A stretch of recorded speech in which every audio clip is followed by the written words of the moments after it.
lundi soir dernier, quand on a fait un petit temps de prière avec les jeunes de Gloria sur cet évangile, j'ai posé comme question à la fin, à votre avis, quelles sont les jeunes filles qui sont rentrées?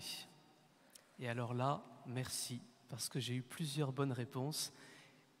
Et justement, Jésus ne dit pas clairement les choses. Certains d'entre vous m'ont dit, c'est les prévoyantes, d'autres, c'est les insouciantes, d'autres m'ont dit, c'est les deux.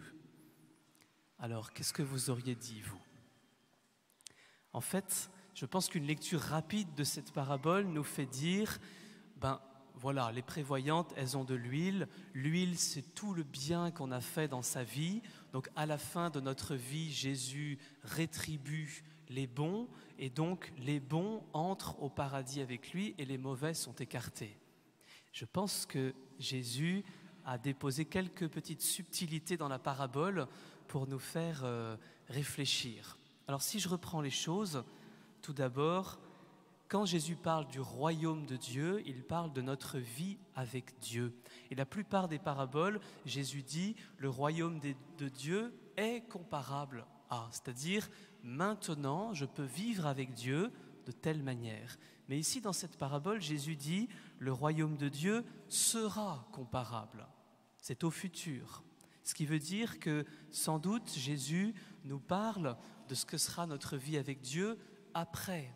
C'est-à-dire, à la lumière de la deuxième lecture, après notre mort, au paradis, quelle sera notre vie avec Dieu?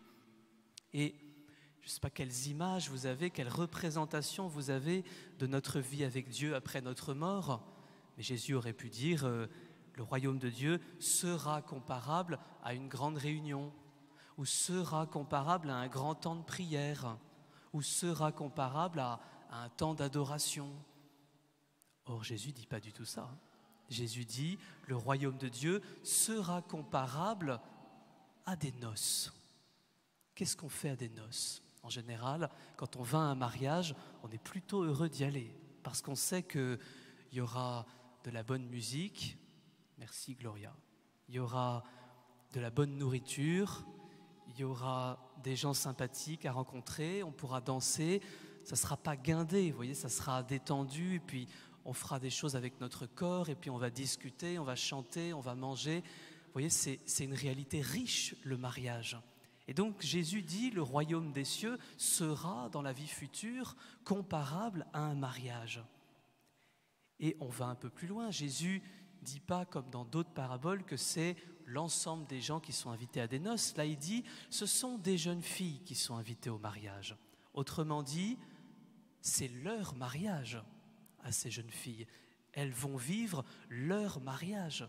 Combien de jeunes couples m'ont dit, le jour de mon mariage, c'était le plus beau jour de ma vie. Et donc Jésus est en train de nous dire que l'entrée dans le royaume des cieux, c'est comme notre mariage, le plus beau jour de notre vie, où nous serons comblés dans notre cœur, dans notre chair. Et puis, la deuxième lecture nous dit que la mort, c'est ce que dit saint Paul aux Thessaloniciens, c'est la rencontre avec Jésus.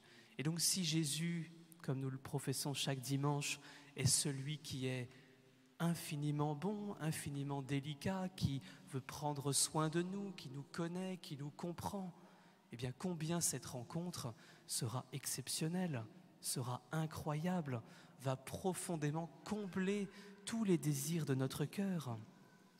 Et donc effectivement, frères et sœurs, le royaume de Dieu sera, après notre mort, comparable à des noces.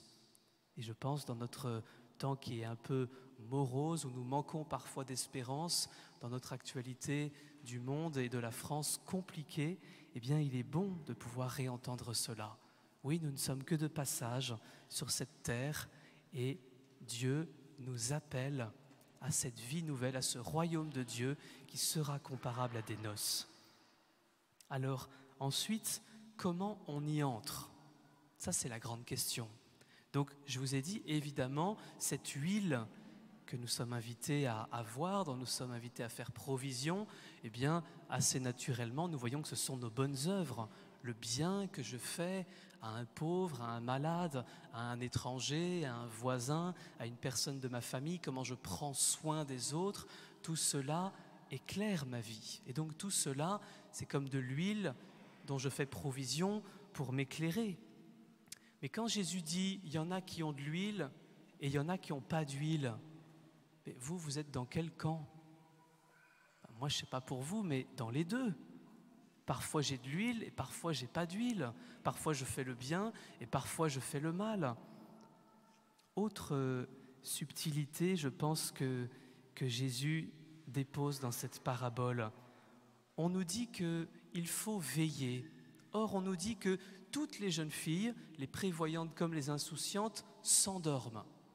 Erreur. Il fallait rester éveillé.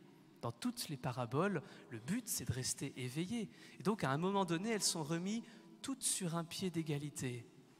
Et puis, l'autre chose, moi, qui m'interpelle, c'est que comment est-ce que ces jeunes filles bonnes, prévoyantes, avec de l'huile, qui ont fait du bien, au moment du passage, pourraient dire aux autres, non, on ne partage pas. Hein.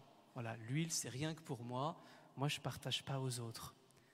Et en même temps, elles ont fait du bien, et c'était bon de faire le bien. Et donc, j'ai comme l'impression que Jésus n'a pas envie de répondre de manière simpliste, voilà ceux qui vont y rentrer et voilà ceux qui ne vont pas y rentrer.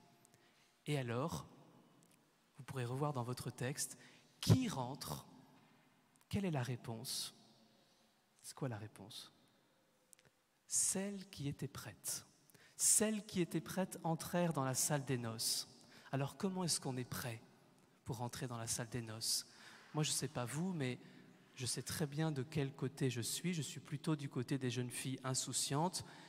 J'ai bien conscience de ne pas avoir fait beaucoup de bien dans ma vie, que j'aurais pu faire tellement plus. Et donc, qu'est-ce qui se passe si on me dit « Sortez, voici l'époux qui vient », qu'est-ce que je fais? Même si je n'ai pas d'huile, je me précipite dehors. Et puis, j'essaye de suivre une de celles qui est devant moi, qui a de l'huile, et puis je me dis, peut-être qu'au hasard, je vais tomber sur l'époux. Il y a, je pense, ce désir en moi, même si je n'ai pas fait suffisamment de bien, de sortir vers lui, et enfin de pouvoir le voir. Et peut-être qu'à l'inverse, il y a des jeunes filles prévoyantes avec de l'huile, qui parfois ont été un peu séduites par leur huile. Oh, tout le bien que j'ai fait dans ma vie, oh, c'est incroyable, en fait, je suis quelqu'un de bien finalement, c'est incroyable tout ce que j'ai fait de bien, et puis on se flétrit un peu parfois, à force de se regarder soi-même. Donc vous voyez, j'ai l'impression, il y a bien sûr d'autres manières de voir cette parabole, on n'était pas d'accord entre frères prêtres quand on a discuté là-dessus jeudi, donc vous pourrez écouter les autres homélies pour avoir d'autres sons de cloche. Mais j'ai l'impression qu'en fait, Jésus nous dit, bien sûr, il faut faire le bien. Il faut acquérir de l'huile tout au long de sa vie en faisant le bien. Il ne cessera de le dire. Il faut prendre soin des malades. Il faut visiter les personnes âgées. Il faut prendre soin des pauvres.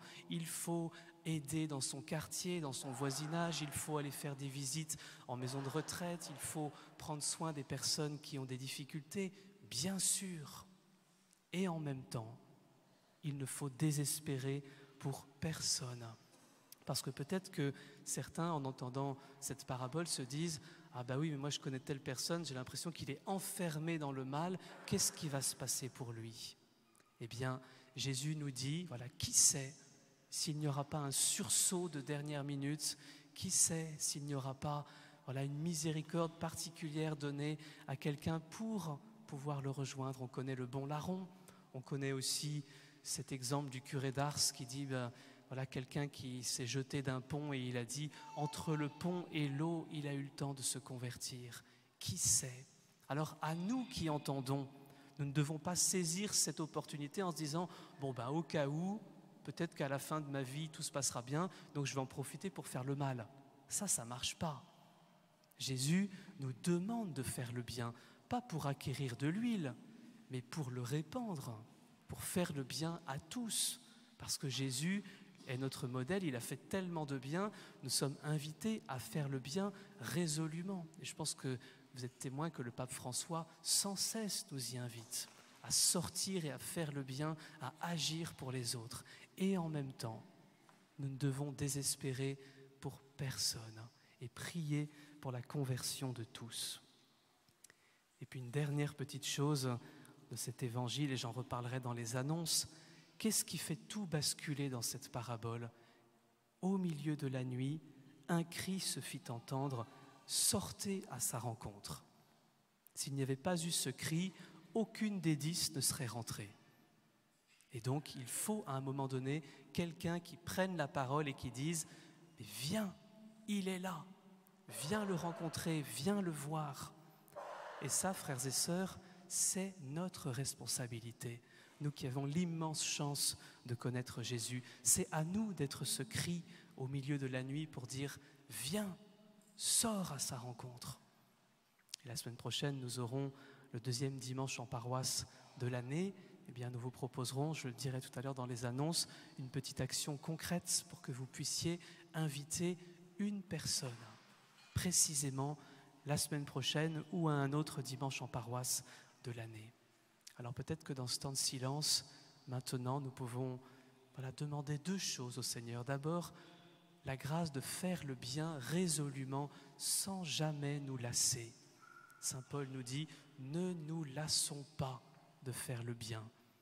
Et peut-être que nous pouvons également demander au Seigneur de faire monter dans notre cœur un visage, un prénom d'une personne pour qui nous pourrions être ce cri au milieu de la nuit. Viens, sors à sa rencontre. Et puis l'inviter, par exemple, la semaine prochaine au dimanche en paroisse. Voilà, prions le Seigneur dans le silence de nos cœurs.